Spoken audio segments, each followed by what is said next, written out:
Hi guys, so for today's video, meron tayong avocado. Yes. Ano to? Avocado, tapos ito. Equals. Masarap. Aray ko po. Ano, ano na to? 2 days. 2 days na siya dito sa bahay. Binili siya ng asawa ko doon sa may trabaho niya. Grabe, sobrang laki oh. Grabe. Diba? Paborito ko to. Diba? May mga tao naman hindi kumakain nito kagaya nung sawa ko. Sobrang arte. Ayaw niya daw. Sarap naman ito. Wow! Malapit na masira. Aray ko po.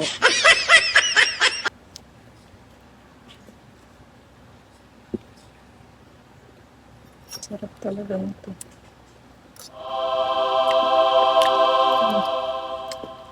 Alam mo, uy, ang tamis. Kahit wala na siyang gatas.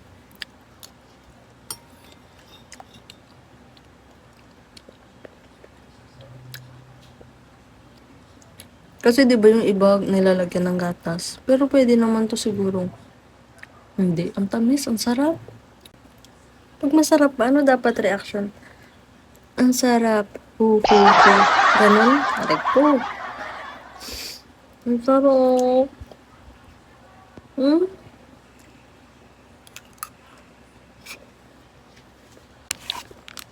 Nagbili pa ako nito. Hindi na pala to kailangan. Pero ilalagay ko dun sa isa. Pero grabe, ang sarap. Tulog si Jetro, hindi ko siya mapapakain nito, mamaya na lang siya. Kasi hindi mo pwede sa kanya yung ubi. Tamis yun.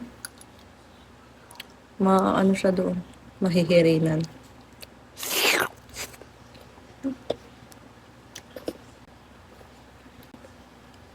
Grabe no. Ilang ano ba to? Ilang years pag nagtanim ka nito? Ilang years siya bago siya nagbubunga. Tignan mo naman. Hmm?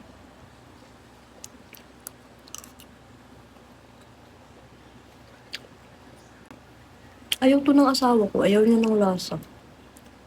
Ay, ano to, nabili niya is tag 60. So, 60 isang kilo. Tatlong ganito na siya na malalaki. Tatlong piraso lang. Grabe, sarap. Alam nyo, kumain kayo ng ganito. Kung ayaw nyo, pilitin nyo. Kasi healthy to. Healthy man siya kaayo eh. Pero kung ayaw nyo talaga, huwag. Yun. Huwag natin pilitin ang buhay-buhay. You only live once. Pag ayaw mo, pilit mo. Ay ko po.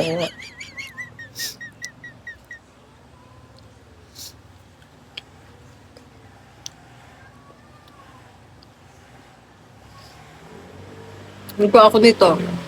Para kako lagyan ko nito ng gatas. Pero dapat hindi na. Kasi pwede naman siya dito ilagay yung gatas.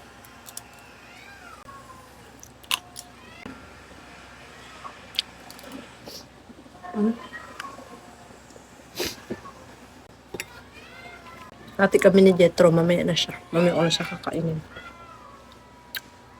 Mamaya na ba? Mamaya na to. Yun lang.